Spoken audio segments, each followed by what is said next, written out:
मेरे वयोवृद्ध और लंबे समय से जो आ रहे हैं उनसे नहीं पूछ रहा हूं। मैं शुरुआत करूंगा अपने प्यारे बच्चों से और युवा साथियों से। हमने विषय दिया है धर्मांतरण। बेटा आपका क्या नाम है? समर्थ। इस धरती पर धर्म कितने हैं? हाँ, और कोई नहीं बोलेगा? हाँ, कितने हैं बेटा? कौन कौन क्या क्या नाम है? कुछ नाम बता दो उसके। मुस्लिम, हिंदू, क्रिश्चियन। अच्छा, संयुक्त बेटा आप बताओ कितने धर्म है इस धरती पर? यही है।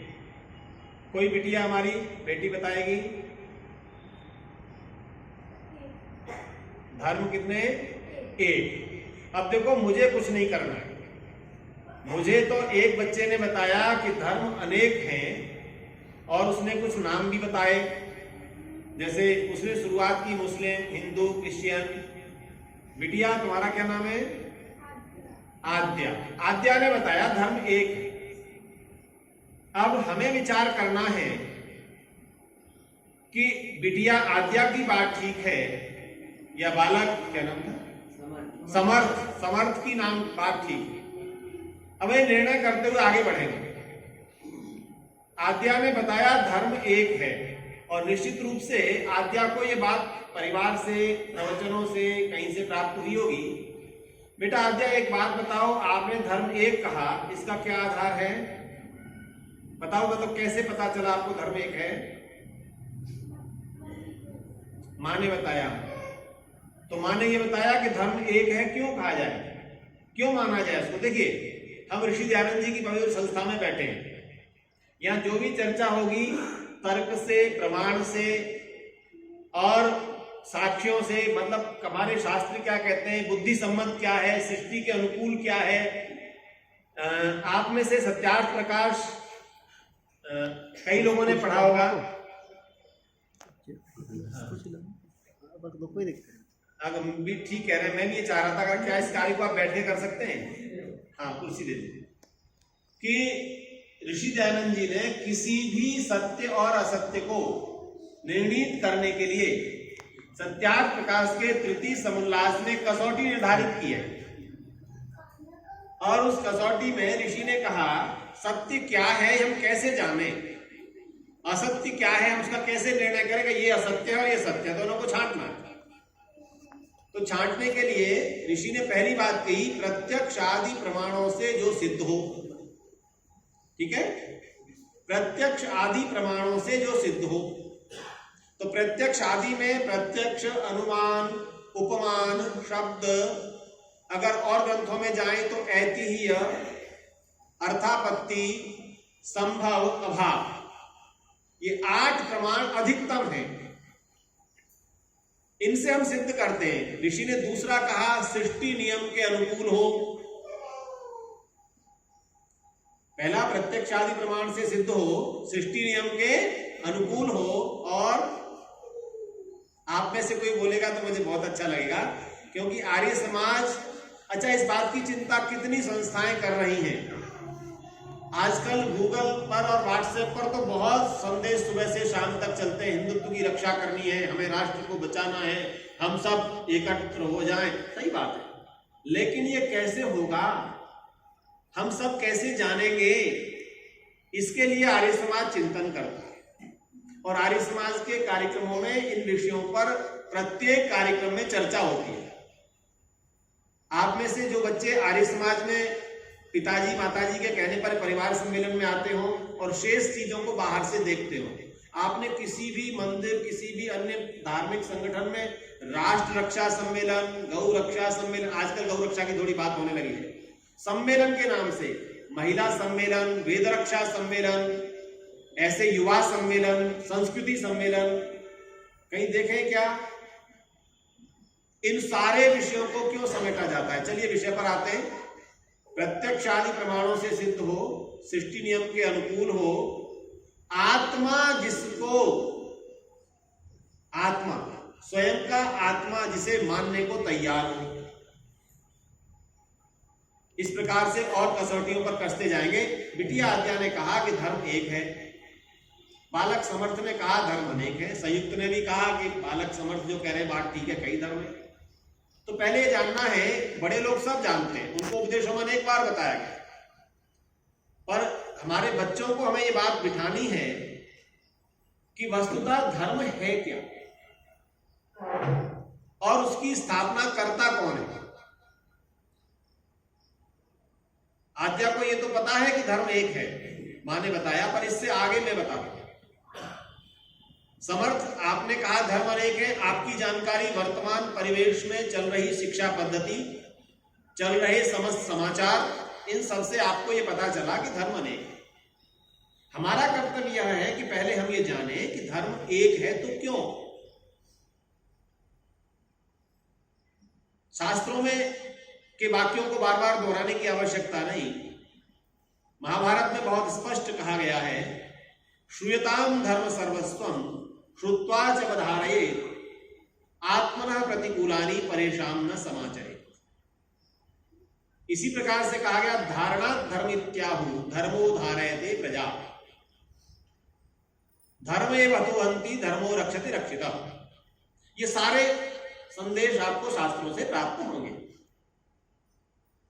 पहला जो मैंने बोला था, श्रूयताम धर्म सर्वस्वम, हम उन ऋषियों की संतान हैं, इस पर गर्व करना सीखें जिन ऋषियों ने प्रत्येक विषय पर शोध किए, और शोध कई 2-4 वर्ष नहीं, किसी प्रयोगशाला में, उनकी प्रयोगशालाएं पूरा पूरा समाज रहा, अरण्य रहे, आश्रम रहे, पूरा मानव समाज उनकी प्रयोगशाला रहा। उनके प्रयोगशाला का कोई लैब, इसमें इक्विपमेंट्स, उनको बैठ करके नहीं उन्होंने प्रयोग किए, अभी तो पूरे समाज में प्रयोग किए, अरण्यों में बैठकर पूरा जीवन लगा दिया। उनकी प्रयोगशालाओं को अगर देखना है तो आप कभी उपनिषदों को पढ़िए, और छांदोग्य उपनिषद को, बृहदारण्यक उपनिषद को, श्वेताश्वेतर उपनिषद को, कठोपनिषद को, प्रश्नोपनिषद को, इन उपनिषदों को पढ़ते पढ़ते आप जाइए गहराई में कि हर विषय पर प्रश्नोत्तर चल रहा है। क्या चल रहा है जी? प्रश्नोत्तर। एक गिलास पानी मंगा के रख दीजिएगा क्योंकि अचानक बंद ना हो जाए। आपको मेरी स्थिति पता है, कल क्या हाल था। हमारे ऋषियों की जो प्रश्नोत्तर शैली है, वो हर विषय में प्रश्न करते हैं, उसका समाधान देते हैं। जिज्ञासु प्रश्न करता है। तो आज हमारे सामने प्रश्न उपस्थित हुआ कि धर्म एक है या अनेक है। इसका उत्तर हम ऋषियों की शैली में ही देने का प्रयास करेंगे। मैं ऋषि नहीं हूं, पर उनके साहित्य का गहन अध्ययन करने से, उसमें डुबकी लगाने से जो मोती मिले हैं, वो आपके साथ जरूर मैं साझा करना चाहूंगा। ऋषियों ने कहा कि दुनिया में हमने कुछ चीजें देखी है। क्या देखी? सुख देखा। सुख, इंद्रियों के जो अनुकूल है वो हमें सुख लगता है, और उसके जो प्रतिकूल है वो दुख लगता है। बाल्यकाल में हमारे जो उपदेशक आते थे ना, वो इसी तरह से बातचीत करते थे। मैं 6 साल की आयु से उपदेश सुन रहा हूं, तब कहीं बोले लायक हुआ। कहीं आप ये सोचे कि बिना सुने हम उपदेशक बन जाते हो, ये संभव नहीं। हमारे ऋषिगण, सन्यासीगण, विद्वज्जन आते थे और वो प्रश्न करते थे। जैसे सामने मैंने समर्थ से पूछा, ऐसे ही समर्थ की तरह मैं गुरुकुल साधु आश्रम के उत्सव में बैठा था। मैं इससे भी छोटा था, जैसे वो बालक है ना, 3रे नंबर पर संयुक्त से आगे, उसकी आयु में था। आगे आ जाओ सबसे, यहाँ आओ। छोटे आगे, बड़े पीछे, स्कूल होता है ना, यहाँ। ऐसे में बैठा था। स्वामी काव्यानंद जी जो आबू पर्वत है, आबू पर रहते थे, वो आए गुरुकुल साधु आश्रम। उन्होंने संस्कृति पर कुछ चर्चा की कि हमारी संस्कृति कितनी गौरवमयी थी, कितनी गरिमामयी थी, हम संस्कृति में कितने समृद्ध थे, और उस संस्कृति के कारण ही विश्वगुरु कहलाते थे। ये सब बातें करते करते उन्होंने कहा कि हमारी संस्कृति में माँ का कितना विस्तार था। और अचानक मुझे पूछ लिया, बेटा खड़े हो जाओ। मैं खड़ा हो गया, 6-7 साल का था।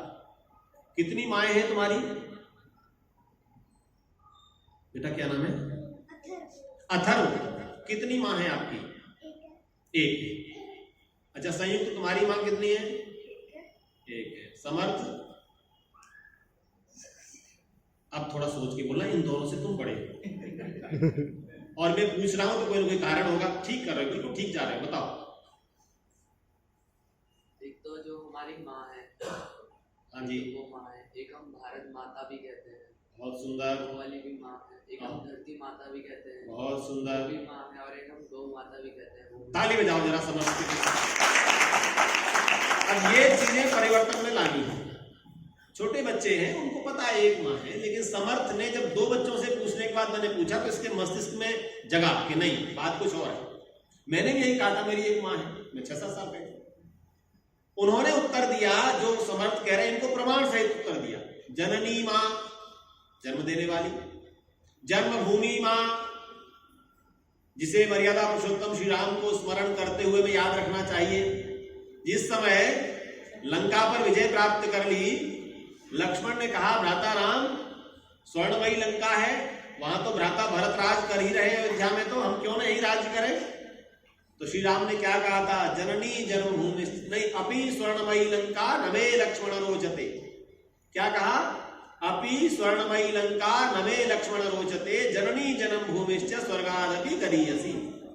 जब श्री राम ने ये कहा कि जननी और जन्मभूमि ये स्वर्ग से भी बढ़कर के हैं। जन्मभूमि माँ हो गई, मैंने ज्यादा विषय को आगे नहीं ले जाना। माएँ जैसे हमारी बेटे ने बताई, हमारी माँ जननी है, जन्मभूमि है, गौ माता है, भारत माता है और वेद माता है। जो भी समर्थ को नहीं पता थी, जो माँ हमें अंधकार से प्रकाश में ले जाती है वो वेद माता है।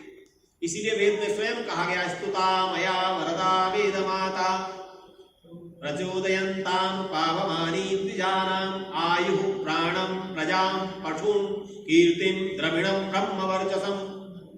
इन सबको बढ़ाने वाली कौन है, वो मेरी वेद माँ है। मेरी आयु कैसे बढ़ेगी इसको बताने के लिए वेद माता है। मेरी संतान कैसे प्रजा बनेगी, ध्यान दीजिएगा। आज संतान तो सबकी है, पर प्रजा किस किस की है ये चिंतन करिएगा। बात यह है कि हम प्रजा वाले थे तो सारे विश्व के गुरु थे। हम मां वाले थे क्योंकि वेद ने कहा, हमारे वेद के अनुप्राणित ब्राह्मण ग्रंथ में कहा, मातृमान पितृमान आचार्यवान पुरुषो वेद। जो मां वाला है, जो पिता वाला है, जो आचार्य वाला है, उसी को मनुष्य जानो। अभिप्राय क्या है, हम तो सब मां वाले, बिना मां के जन्म नहीं होता। लेकिन शास्त्र बता रहा है, ऋषि दयानंद जी उसकी व्याख्या लिखते हैं, सत्यात्मका द्वितीय समोल्लास खोल के देखिएगा। यस्य माता धार्मिकी विदुषी प्रशस्ता स मातृमान। एक मानक बता रहे ऋषिवर, मां वाले सब नहीं हो, ध्यान रखना। हम सब मां वाले नहीं है। कब तक, जब तक कि मां में ये जो गुण ऋषि ने बताए, यदि मां धार्मिक शिक्षाएं नहीं देती, विषय पर वहीं आऊंगा, यदि मां विदुषी नहीं है, मां प्रशस्त नहीं करती मार्ग को, तो वो जननी है, वो मां नहीं। मां की श्रेणी में कब आएगी, यस्य माता धार्मिकी विदुषी प्रशस्ता स मातृमान। वह मां वाला है जिसकी मां इन गुणों से विभूषित है। इसी प्रकार पिता के लिए कहा, जिसका पिता, यस्य पिता धार्मिक विद्वान प्रशस्त, अर्थात जो मार्ग प्रशस्त करने वाला, वही पिता वाला है। आप कहेंगे आचार्य, आज आचार्य वाले लोग नहीं है, टीचर वाले हैं जी, साक्षर बनाने वाले हैं। कहीं किसी संस्कृत के कवि ने कह दिया, साक्षरः राक्षसः भवन्ति। केवल साक्षर हो जाने से शिक्षित नहीं होते, केवल साक्षर होने से दीक्षित नहीं होते, केवल साक्षर होने से आचार्य वाले नहीं होते। आचारम ग्राह्यति इति आचार्य। अब आते हैं धार्मिक कहा गया वहां पर। अच्छा, ये अगर धर्म अलग अलग होते तो ये कहना चाहिए था, जिसकी मां हिंदू धर्म की शिक्षा देने वाली है, जिसकी मां मुस्लिम धर्म की शिक्षा देने वाली है, वहां कहा जाता। पर वहां तो कहा गया धार्मिकी। तो धर्म का स्वयं परिभाषा हो रही है। जैसे मैंने कहा, शीत के विरोध में क्या होता है, गर्मी। सुख का विरोधी क्या होता है, दुख। इसी प्रकार से हानि का विरोधी लाभ, लाभ का विरोधी हानि, मान का विरोधी अपमान। ये तो शब्द जितने चल रहे, मान अपमान, जय पराजय, हानि लाभ, सुख दुख, शीत ग्रीष्म, ऐसे ही है बेटा। समर्थ सुनना ध्यान से, धर्म अधर्म, धर्म और अधर्म। तो आज्ञा की बात सिद्ध हुई। मैं अपनी कोई बात करने नहीं आया, ये जो बच्चे बताएंगे इन्हीं की बातों को सिद्ध करें। धर्म का विरोधी जो होगा वो अधर्म होगा, धर्म एक ही होगा। आपको ऋषि दयानंद जी की इस पवित्र संस्था में बैठकर ऋषि के जीवन का चिंतन भी करना है। हजारों वर्ष बाद, हजारों वर्ष कह रहा हूं, लगभग 5000 वर्ष बाद इस धरा पर कोई ऐसा मनीषी चिंतक आया जिसने सिरे से धर्म को नहीं नकारा, सिरे से वेद को नहीं नकारा। आप जरा इतिहास की ओर जाइए। आज इस कुचक्र के साक्षी क्यों हो रहे हैं? इस कुचक्र में हम क्यों फंस रहे हैं? हमारा ही समाज सबसे ज्यादा सॉफ्ट टारगेट क्यों है सबका? जिसे आप हिंदू समाज कहते हैं, मैं हिंदू धर्म शब्द का प्रयोग नहीं करूंगा, वही हिंदू समाज सबका सॉफ्ट टारगेट है। इसमें से बहुत जल्दी से अपने धर्म में ले आओ लोगों को। आप ईमानदारी से बताइए, किसी इस्लाम कंट्री में कोई ईसाई प्रचार करने जाता देखा आपने? किसी इस्लामिक देश में, इस्लामिक मोहल्ले में, इस्लामिक समाज में, इस्लामिक राज्य में कोई ईसाई प्रचार करने जाता देखा? किसी ईसाइयों के शहर में अब कुछ जा रहे हैं, अब कुछ जाने लगे, परिवर्तन आया, लेकिन कोई इस्लामिक प्रचारक नहीं जाता था। ईसाइयों का भी प्रचार केंद्र भारत, इस्लामिकों का भी प्रचार केंद्र भारत। ये हुआ क्यों? जिस धर्म की स्थापना, मैं आपको निवेदन करूंगा, क्योंकि जिन बच्चों ने हमारे कहा कि धर्म अनेक हैं, आप उन मतों और मजहबों के विषय में जाने, वो किसी न किसी व्यक्ति द्वारा स्थापित है। इस्लाम का संस्थापना करने वाला, अगर इससे पहले और जाए, सबसे पहले वैदिक धर्म के सामने कोई स्थापना हुई, यहूदी धर्म की हुई, जिसका संस्थापक कौन था? हजरत मूसा। मूसा ने यहूदी धर्म की स्थापना 3200 वर्ष पहले की। अच्छा, 3200 और महाभारत का काल 5000 वर्ष, 1800 वर्ष का एक ऐसा काल है जिसमें कोई नया मत स्थापित नहीं हुआ, लेकिन वैदिक सिद्धांतों का बहुत तेजी से ह्रास हुआ। वैदिक धर्म का, वैदिक सनातन सिद्धांतों का ह्रास हुआ, पतन हुआ। और वो पतन का कारण ऋषि बताते हैं क्यों हुआ। क्योंकि वैदिक सिद्धांतों के विरुद्ध राजाओं का आचरण हुआ। राजा ने, जो हम महाभारत की पूरी कथा को देखते हैं, तो राजाओं का आचरण कहां से बिगड़ा है? महाभारत में कहां से, जरा सोचिए, किस राजा ने सबसे पहले सिद्धांतों का हनन किया है? हमारी गिरावट क्यों आई? आज हम बार बार इस समस्या से परेशान क्यों हैं? कौन थे राजा शांतनु? महाराजा शांतनु के इतिहास पर जाइए, पतन कहां से प्रारंभ हो रहा है? महाराजा शांतनु चरित्र भ्रष्ट होते हैं। बहुत बड़ी व्याख्या नहीं करूंगा। एक धर्मपत्नी होने के बावजूद एक मल्लाह की कन्या पर आकर्षित होते हैं। कहां से धर्म बिगड़ रहा है? धर्म का पतन मनुष्य के जीवन में पतन से प्रारंभ हो रहा है। और धर्म किसी संस्था में बैठ करके रक्षित नहीं होता। प्रत्येक मनुष्य के आचरण से धर्म सुरक्षित होता है। और मनुष्यों का, सामान्य जनों का आचरण राजाओं का अनुगमन करने वाला होता है। यथा राजा तथा प्रजा। आप कहेंगे कि वैदिक सिद्धांतों में तो प्रजातंत्र का विषय है। वेदों में बच्चों डेमोक्रेसी है, प्रजातंत्र है। लेकिन वर्तमान प्रजातंत्र पर, मैं क्योंकि बोलने प्रजातंत्र पर नहीं आया, धर्म पर बोलने आया हूं, तो वर्तमान प्रजातंत्र का रूप जो आप देखते हैं, ये वेदों का प्रजातंत्र नहीं है। कभी आपको इसका गंभीर अध्ययन करना हो, गंभीर चर्चाएं करनी हो, दोबारा कभी आपके बीच आएंगे। मेरा शोध कार्य ही वैदिक प्रजातंत्र पर है। मेरी पीएचडी ही वैदिक संहिता और महाभारत में राजधर्म तुलनात्मक अध्ययन है।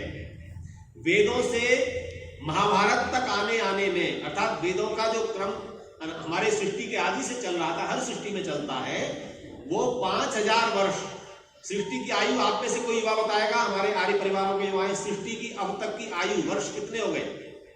बच्चों का विषय नहीं, थोड़े से बड़े युवा बैठेंगे। बेटा क्या नाम है आपका? हाँ, अनुज। कहीं आपको सुनने को मिला पुरानी है जिसमें हम रह रहे हैं? और कोई बताएं इससे बड़े घर वाली बेटियों में, बहनों में? सृष्टि की आयु नहीं, अभी मैंने आपकी कुर्सी में बैठने वालों पर नहीं आया, मैं जमींदार जमीनों की बात कर रहा हूं, हमारे युवाओं की बात कर रहा हूं। जरा जानना इन बच्चों को है, सृष्टि की कुल आयु कितनी होती है, पहले उसको जानना है। कितनी होती है जी? बहन जी बोल रही थी उधर से 4 अरब 32 करोड़ 64 लाख वर्ष होती है सृष्टि की आयु। 4 अरब 32 करोड़, लाखों में कुछ गलती हो सकती है। और वर्तमान सृष्टि की आयु है 1 अरब 96 करोड़ 8 लाख 53 हजार 122 वर्ष। कितनी है? 1 अरब 96 करोड़ 8 लाख 53 हजार 122 वर्ष। इस सृष्टि की आयु में 5000 वर्ष माइनस कर दीजिए